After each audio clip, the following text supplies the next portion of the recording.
Hey, Curtis, welcome to the show. As way of getting started, tell us about yourself. Yeah, so thanks for having me, Brian. 29 years old. I'm in San Francisco, California. Um, come from initially from being an air traffic controller in the United States Air Force, starting my company while doing that at the same time, selling that company, and coming to San Francisco for the dream to make technology for and digitally transform an industry. So Yeah. And yeah. how do you go from air traffic controller to sales guy? That's a great question. I think it kind of boils down to like opportunity. Air traffic control, you make great money. It's an awesome job. You learn a lot of interesting skills.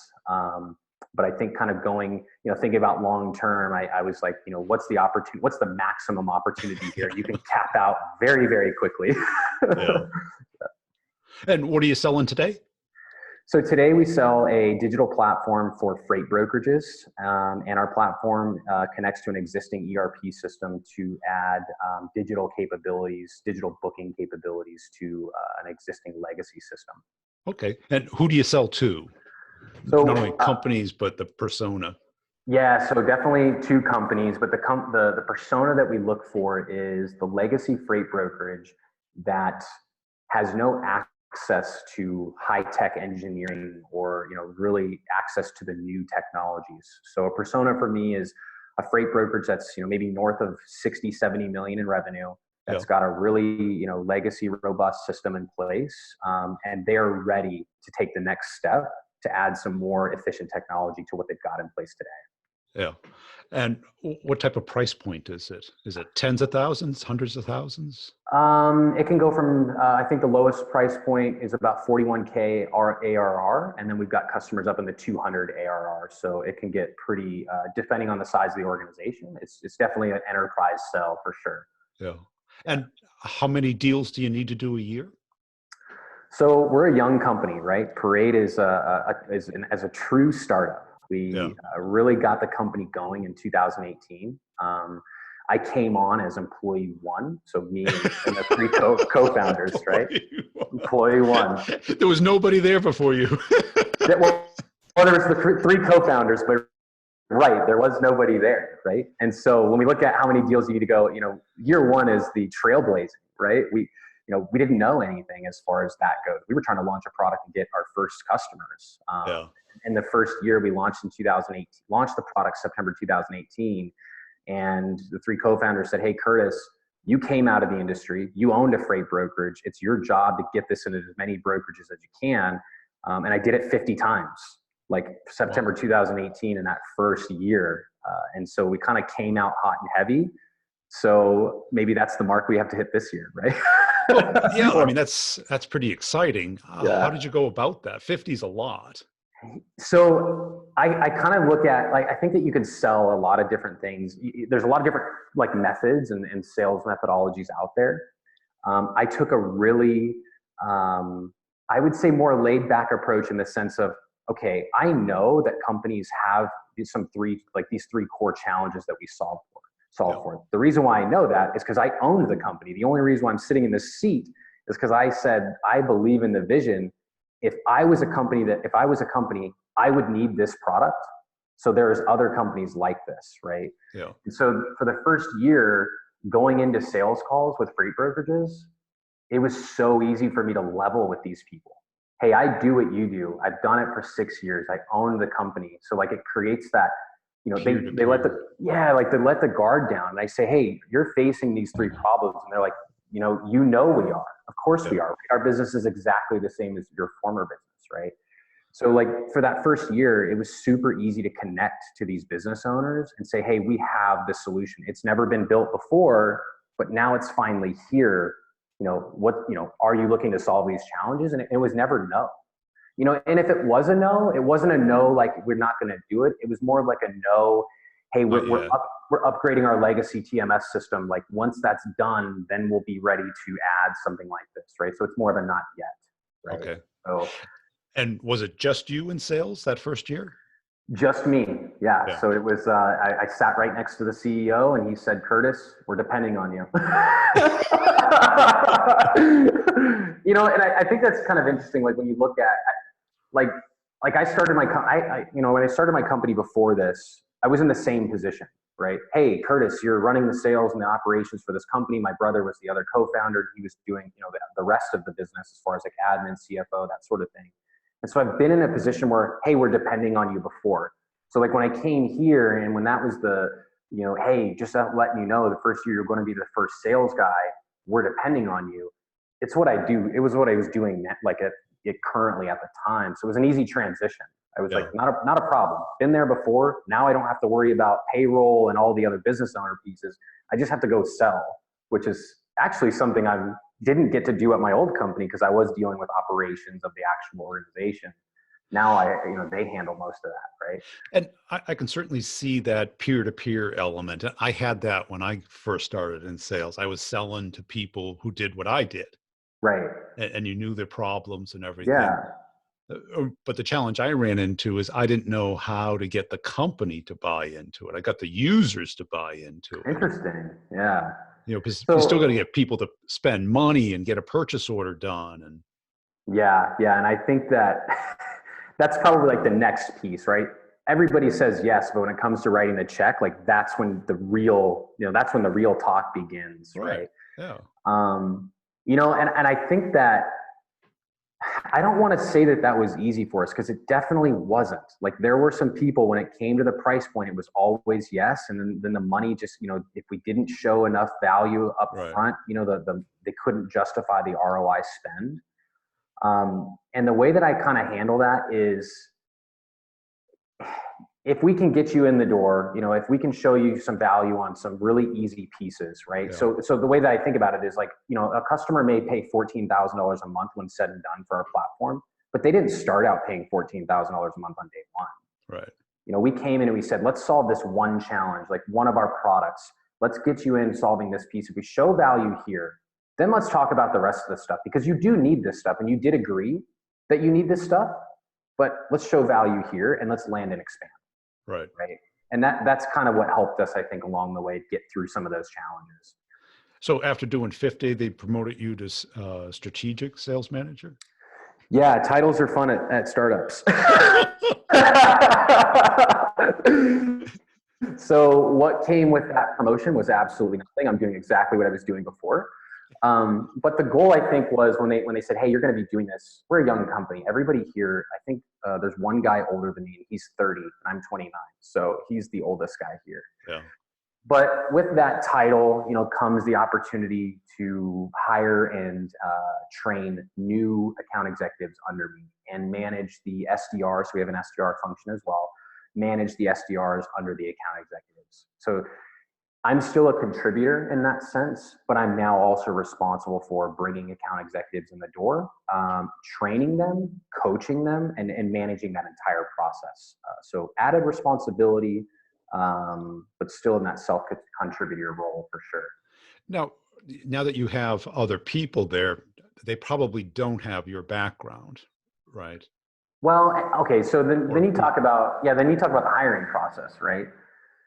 So there's a lot of people in our industry that have freight sales background, right? They work at freight brokerages and they understand freight brokerages and they're sales guys at freight brokerages, but they don't sell software, right? So they have the background, but they don't have any idea, like you mentioned. Technology.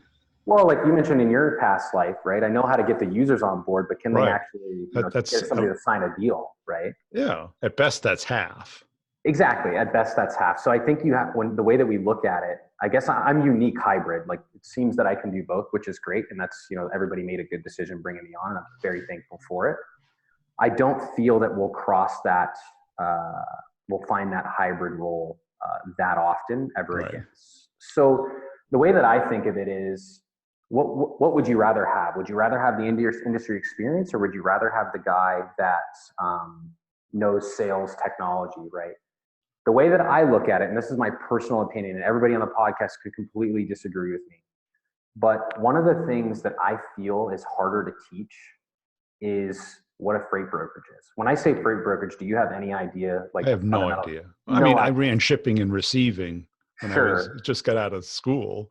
But that Like, wasn't free. I mean, I just call UPS up and they picked it up. exactly. See, like, and that's what most people's, that's what they think of. Like, Yeah. oh, you mean like DHL and FedEx? And it's like, no, it's not even, you're not even in the realm. You're not even in the same industry at that point. So I like to look at people that come from the industry. Like, I know that people in our industry, guys that own these companies, they've been doing it for 20, 30 years. They've been in the industry a long time. It's probably one of the only industries they've ever been in. Yeah. Odds of them listening to the run of the mill guy that can sell SaaS software here at SF is very low. That guy's going to have a lot harder entry point than a guy that says, hey, I worked at Coyote for 20 years. I know the game. Let's talk about some of your challenges. Let's create a business use, for change, a business case for change here. Let's talk about some of the technologies that you want to get to. And I've got the solutions for you. But like, if you don't understand the business inside and out, I feel like in this industry, and I'm sure everybody thinks this, like their industry is the best in that sort of thing. Well, yeah, I mean, there's kind of what they call business acumen. Yeah. You got to understand your client's business, but you also have to understand how to sell. Right. And it's hard to get both in the same person. It totally is. And I think that the acumen, I think, is harder to teach because if they're in my office here, I can coach on selling, right? Yeah. We can walk through, hey, what's the blocker on this deal? If this deal is blocked, did you ask our discovery questions? Did you walk them through some of these challenges? Did you get them to agree that these exist in their world? Yeah. If you didn't do any of those, we can fix that. Like we can teach you to do that more often, right? That's it. In the technology space, there's a high success rate taking the pre-sales engineers and turning them into salespeople. Yeah, that's true. Yeah. Right. I think that's what some of your background, right? Yeah. I mean, I was like a pre-sales engineer before there were pre-sales engineers. Right. I was an engineer who talked to customers. Right. I was the one who smelled the best. Yeah. That wasn't saying much. Yeah. And I was willing to travel and I was willing to present, and English was my first language, and there's a lot of things, and the reps liked working with me. Right. But when I found out how much they made, I became very interested in sales. Yes, that changes it, right? You're money motivated to a point, but you see the upside potential in that. Absolutely, move over into sales. So I don't know. When we talk about hiring here, I think too, like when you look at the company, like one of the philosophies we have at the company is you have to come from the trench, because like this trench is there's a lot of camaraderie. It's a good old boys club. And if you come from the trench, it's just that much easier to have that conversation with a person. We'll coach you on selling. We'll get you in there and we'll teach you some basic processes, because at the end of the day, like I was listening to one of your other podcasts and it was the gentleman who's in Indiana selling the granite or something like that. Yep. Kyle. Kyle, exactly. And so like at the end of the day, he said it perfect. If you can sit down and listen to a customer, they will literally give you the roadmap. They will tell you these are the things we're facing. And if you have the opportunity to just sponge that, repeat what they said, like we can now move forward in the deal, right? And I think that he said that perfectly. I couldn't agree with him more. Yeah, I mean, you certainly have to have some people skills, because you can't take somebody from, someone who doesn't like people, who's a total introvert and has no desire. Yeah. Right. And it's hard to get that right mix. And it definitely is. And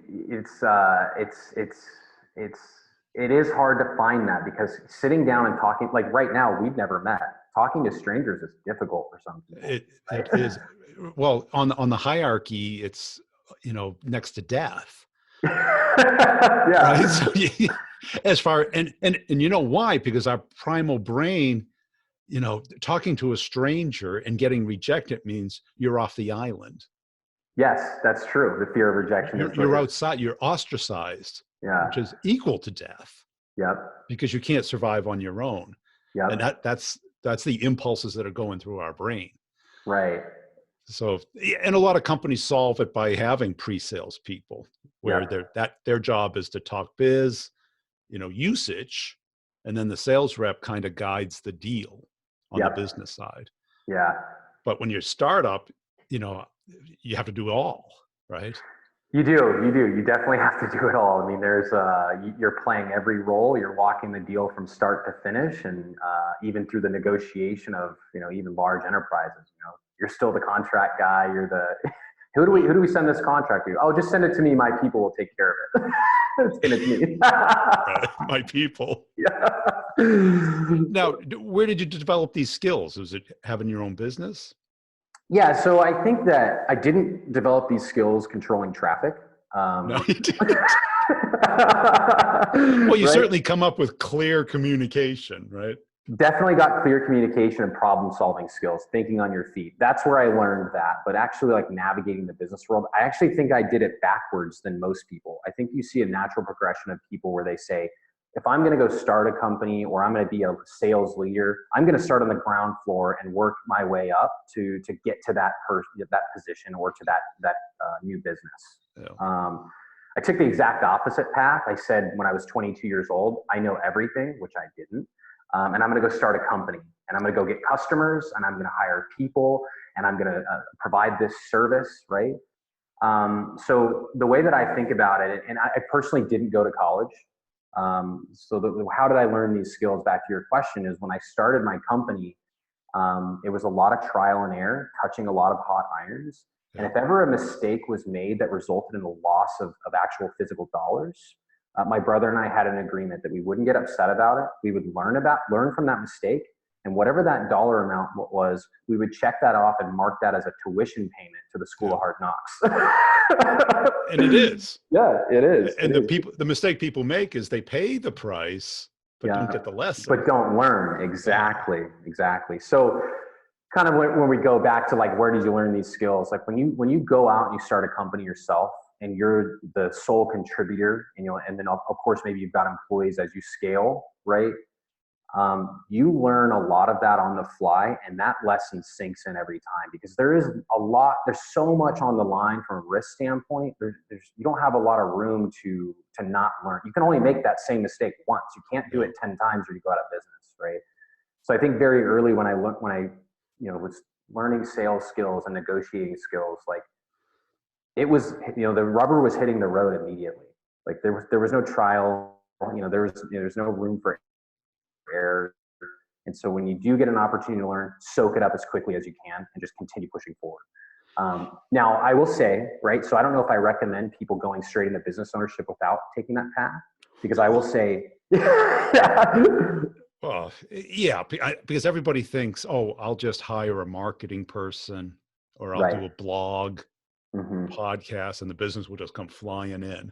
Yeah, what they don't realize is you're the person that has to dream up all the content. They may be doing the physical work, right? And still, people want to talk to you. They no matter how inexpensive it is, they need social proof. They need to know that it's real. Yep. No, you're absolutely right. And I would say, like, when I moved into where I'm at now, gave me an opportunity to learn, like, so much more, right? Because when you're operating the business, you're trying to learn lessons in multiple areas, like ownership, operations, sales, people management. You're trying to be jack of all trades. When I moved into this role, it gave me an opportunity to say, oh, I should actually really refine and define a sales process. I should have an actual step-by-step method, and I can devote 100% of my time to that. So I would say, like, I grew a ton by even at a small startup, right? Coming into this role, getting the opportunity to talk to large enterprises, publicly traded companies, which I didn't have access to that prior to. Now I do. And so I've learned I've leveled up that skill, right? And how do you go about justifying the purchase? Because you got the users of the thing, they love it. Sure. They see the value, but it's not their money. They have no budget authority. They probably aren't that well politically connected at the company. Right. So I think that now you're getting kind of into like a post-sale process, right? No, even to buy it. Oh, even to buy it, right? Even just like showing them ROI to begin with. I think it comes. They're going to get a quote from you, and it's just going to be a bunch of line items, and their manager's going to be like, "Oh, what is this? Why do I need it?" Yeah, and so the way that, and I guess, before we ever talk numbers, like there's kind of a process that I follow. Yep. Usually that manager or that kind of like lower level person, we know he's not the decision maker, right? And those numbers aren't going to mean anything to him. He doesn't have authority, he doesn't have budget, any of that. I use that person as my champion. I Right. say, hey, you want this, it's solving these pains. Like we agree there, before we talk pricing, you and I as a team are going to champion the stakeholders into the room. So for me personally, yeah, we'll maybe talk some pricing. I could say $1 million or $10. It doesn't matter to him. Right. But to really have an effective conversation, it's actually, I put it on him to say, hey, if we want to do this, who are the next people that we need to talk to? And generally for us, it's the CEO, the CFO, and the CTO. Yeah. And so I use that as a kind of a entry point to gather those additional stakeholders. And then me, maybe in one other person from my company and that champion, we then realign the entire company. Hey, these are the challenges that are actually happening in the business today. These are the solutions that are going to solve them. Now let's have an actual conversation and move forward in the process. So it's just creating the champion. I think a lot of people miss that. Or the champion thinks they're the decision maker. They have access, right? True. Yeah. They don't want to admit that they're just Of course not, right? Yeah. And then that's probably where it gets stuck, or you've seen it get stuck.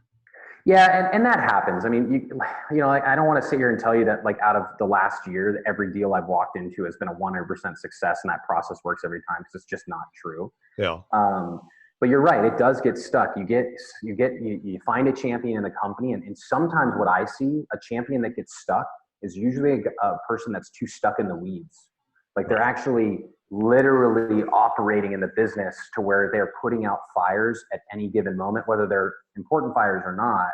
But like they're so busy doing their day to day that they literally don't have the time to go get those decision makers. Exactly. Yeah. To fix it. It's exactly it. So those deals, maybe they're a loss today, but again, maybe find a new champion. Maybe talk to that person and say, hey, I know you're really busy. Who else in your organization makes sense to just, for me to maybe interact with? And sometimes it's easier than saying, cool, let me introduce you to our CTO. Why don't you guys take this further and then kind of loop me back in as you guys progress further, right? And how do you ever get stalled by the CTO? Where they don't like your stuff, or they've got something else installed and you're stepping on their toes, or? Yeah, and that's a great question. So like, I actually asked this to a CEO the other day who sells a SaaS enterprise, and his answer was, no, that never happens. And my question to him was, so this software, yes, it's great.